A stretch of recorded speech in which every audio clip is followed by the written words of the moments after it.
talk shoe and restream. And my name is Chris Ransom. I'll be breaking down the 2023 MLB playoff predictions.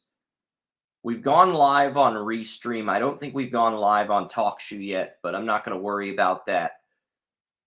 The first game in the MLB playoffs features the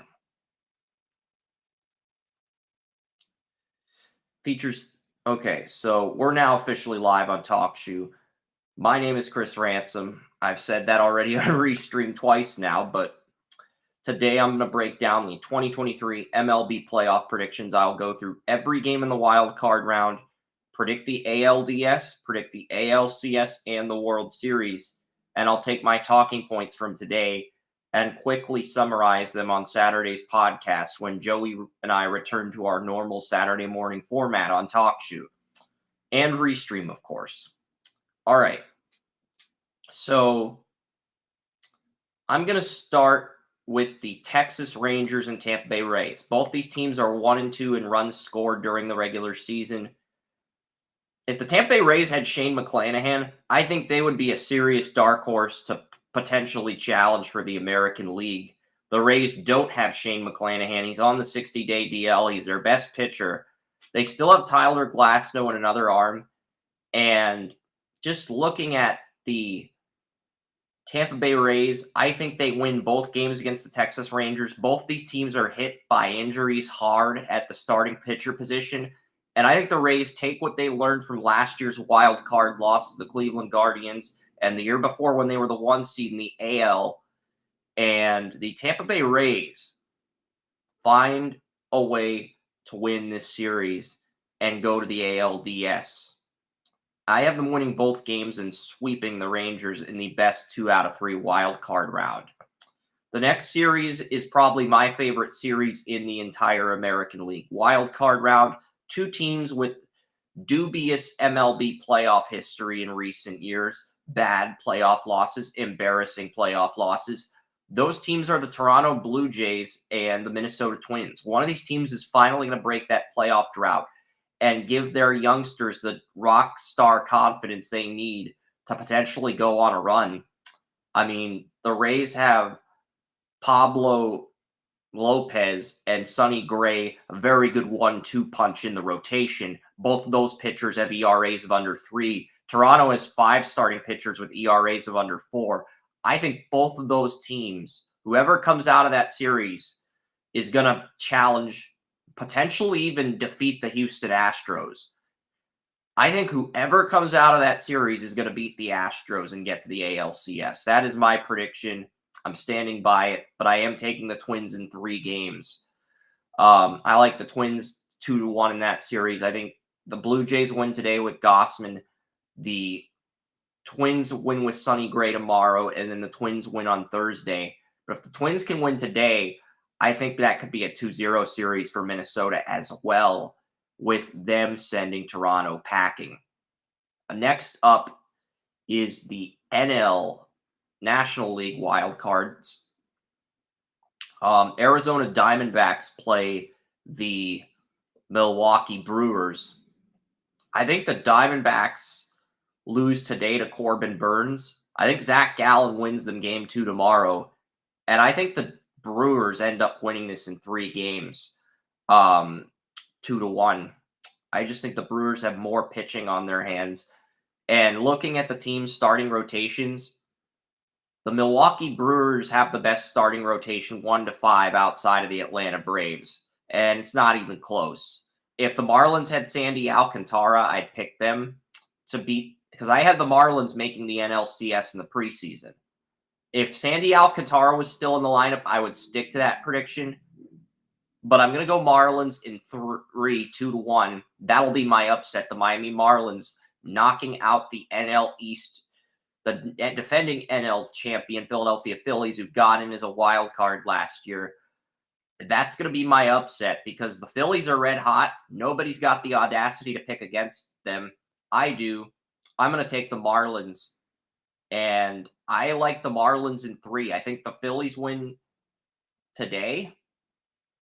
And then they win, then they lose game. I think the Phillies lose this game. I could see the Marlins winning 2-0 as well. So, I like the Marlins over the Phillies. That is going to be my upset. I know the Phillies are red hot, and if they keep doing their thing, my Alec Boehm rookie autograph card numbered to 25 will only go up in value. So, yeah, that trading card will only go up in value if the Phillies continue to dominate. So I'm here for it either way. But yeah, I just think the Marlins, I know the Marlins don't score enough runs. The Phillies are freaking beastly when it comes to scoring runs. They're just as lethal as they were a season ago. And, I could see the Phillies winning this series. I was originally going to pick the Phillies to win this once I found out Alcantara was injured. But since I picked the Marlins to make the NLCS in the preseason, I'll compromise with my audience and say, I'll pick the Marlins to win this series, but I'm not picking them to beat the Braves without Sandy Alcantara. That's not going to happen. And then we get to the ALDS.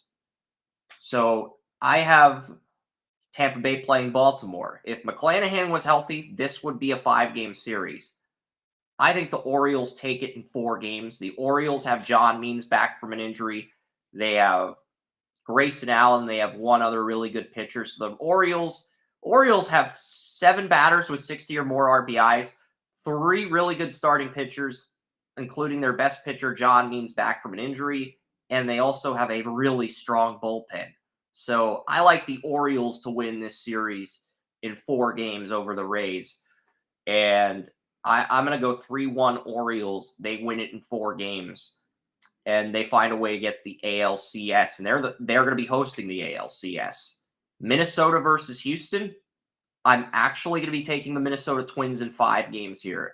This is a tough one for me because I really feel like this could go either way.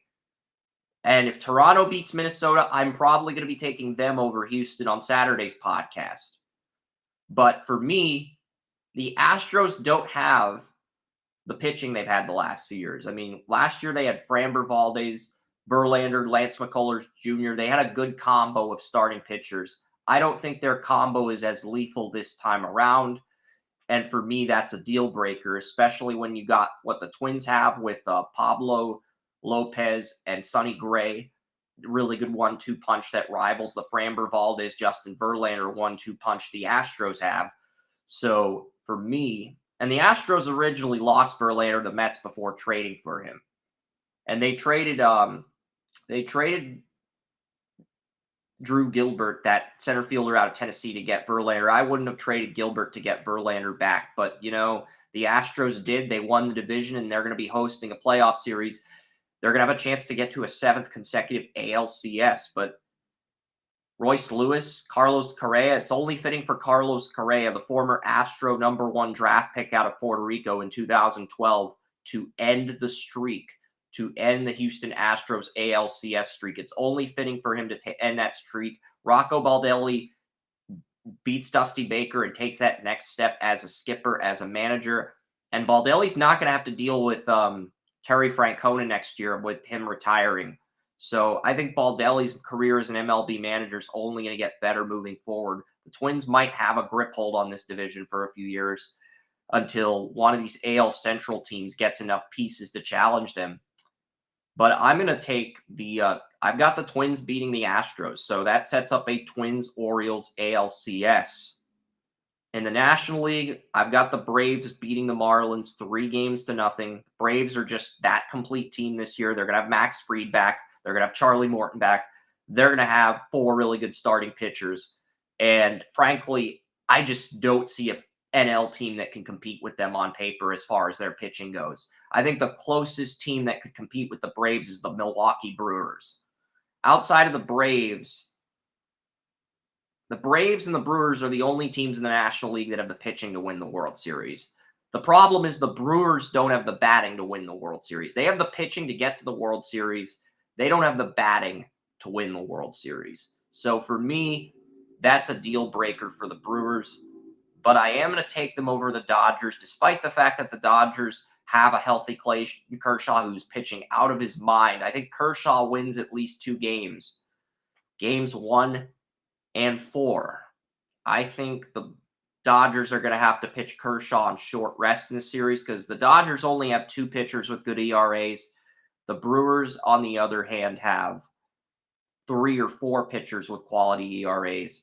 So I like the Brewers in 5 games, but I think the 2 games the Dodgers win will come at the hands of Clayton Kershaw. I think the Brewers will go up 2-1 and the Dodgers will say, you know what, we got to pitch Kershaw in game 4. If it's 2-1 Dodgers, they'll wait till game 5 to pitch Kershaw. But it just depends on how the series goes. I think if the Dodgers can make it to if the Dodgers can take a 2-1 series lead and they manage to save Kershaw for game 5, I would take the Dodgers in that scenario. But either way, that feels like a pick'em series, but I am going to take the Brewers in 5 as my upset for the NLDS. So that leaves us with an ALCS of Minnesota-Baltimore and an NLCS of Milwaukee versus Atlanta. No, I'm not going to pick a Milwaukee-Minnesota World Series. That would be entertaining as hell. I'm not going to lie. That would be an entertaining World Series, but I'm not going to pick that. I like the Braves over the Brewers in 5 games. They'll win 4 out of 5 against the Brew Crew. And then I've got the Orioles beating the Twins in 7 games. I really think the pitching tandem of Pablo Lopez and Sonny Gray can push the Orioles to a 7-game series. But John Means, Grayson McCall, and their other third good pitcher, 7 batters with 60 RBIs or more. I just think there's too much firepower for the Twins to handle. And the thing is, Royce Lewis and Carlos Correa are dealing with injuries at the moment. So if they get as far as the ALCS while playing injured and they're fully healthy by then, maybe they get hot. But the Orioles are just younger and they're healthier. So for me, the Orioles are my pick. I'm going to take the Orioles in 7 games over the Twins. And then that brings us to the 2023 World Series. It's going to feature the Atlanta Braves and the Baltimore Orioles. The Braves will have home field. And this is what I refer to as the Eastbound and Down World Series. Eastbound and Down, it's a baseball show with Danny McBride where he plays the pitcher Kenny Powers. And Kenny Powers, he's on the Atlanta Braves as a closer. They're up 8-7 in Game 7 of the World Series. And he comes in to get the final out and against the Baltimore Orioles. They don't use the Braves and Orioles logos or team nicknames, but it's Atlanta-Baltimore in the World Series. Kenny Powers comes in, he gets the save, and he leads the Braves to a World Series over Baltimore. So that's why I call this the Kenny Powers World Series. I think that's going to happen this year. The Kenny Powers Eastbound and Down World Series. I think we're finally going to get that matchup in 2023. Braves over Orioles. And I've got the Braves winning in 7 games. 8-7. Exact same score of the Cubs-Indians World Series in 2016. And I've got the Braves winning 8-7. Hopefully Danny McBride gets to throw out a first pitch if that's the World Series. Because if that's the World Series, I'd love to see Danny McBride in the Kenny Powers hair, in the Braves jersey, come out and throw the first pitch. You don't have to have him pitch in the game, but bring him out for the first pitch just for the hell of it, just so we can relive that Eastbound and Down memory in the pilot episode. And I'm not going to reveal what happens after that. You're going to have to go into Max, formerly known as HBO Max, and watch Eastbound and Down to find out what happens in every episode. But it's a hilarious show. I cannot recommend enough of Danny McBride's content, whether it's Eastbound and Down, Vice Principals, or The Righteous Gemstones. I cannot recommend Danny McBride's HBO series enough. And when Righteous Gemstones ends, Danny McBride's probably going to get paid by HBO to do a new series. That's just see how it works, knowing that the HBO's done 3 shows with Danny McBride and they've hit on all of them, in my opinion. I mean, so, you know. But that is going to do it for today's episode of Draft Utopia. I know that was short to the point. Ronald Acuna is my World Series MVP. 40 home runs, 70 stolen bases, ridiculous numbers. So Ronald Acuna is going to be my World Series MVP, and I've got the Braves beating the Orioles in 7 games, 4 games to 3, to win their second World Series in 3 years. Orioles, if the Orioles avoid the Braves, I think they can win the World Series. That's basically what it comes down to. If another team like the Dodgers or the Brewers ends up making the World Series instead of the Braves, I think the Orioles actually do win it all. But if they draw the Braves, I think the Braves are the one team on paper that just outclasses the Orioles, because there's two teams that I could see knocking out the Orioles. The team in the National League is obviously the Braves. The Orioles are an incredible team, don't get me wrong. 7 players with 60 or more RBIs, 3 good starting pitchers, arguably the best bullpen in the American League. That is a good pick to win the World Series. But there are 2 teams that I think have better starting rotations that can limit the amount of scoring the Orioles do. Because if the Orioles are going up against a pitcher with an ERA of under 4 but above 3, they could score 5 to 6 runs a game. If they're playing against a pitcher with an ERA of above 4, this is a team that can go off and get 7 to 11 runs a game. And that's why the Orioles are going to be such a tough out this year. Honestly, I think the only 2 teams that could beat the Orioles are Toronto if they can get by Minnesota and Houston, because Toronto has 5 pitchers with an ERA of under 4. They don't have a pitcher with an ERA of under 3. The Twins have 2 pitchers with an ERA of under 3 in Pablo Lopez and Sonny Gray. But, if the Blue Jays can get by Minnesota and Houston, they have the starting rotation to send Baltimore packing. And the other team that I think can send Baltimore packing is the Atlanta Braves. So those are the 2 teams in the entire field that I think have the blueprint to beat the Orioles with their pitching and their batters and their hitting and just everything there. But I just don't know. I think the Twins are going to beat the Blue Jays. It's just a gut feeling I have. I could be wrong on that, but either way, I think we're due for really exciting playoffs. The American League has far more parity. If Minnesota or Toronto knocks out the Astros, we will get an ALCS with more parity, which we desperately need after having the Yankees and Astros in the 2017, 2019, and 2021 ALCS. We definitely need an MLB playoffs with more parity this time around. And I think, I'm just trying to think, 2022 ALCS, was that Astros Yankees? Maybe the Red Sox knocked out the Yankees in 2021. I forget. Yeah, the Red Sox did knock out the Yankees in 2021, and then they beat the Rays, who had the 1 seed, and then the Red Sox lost the Astros. So yes.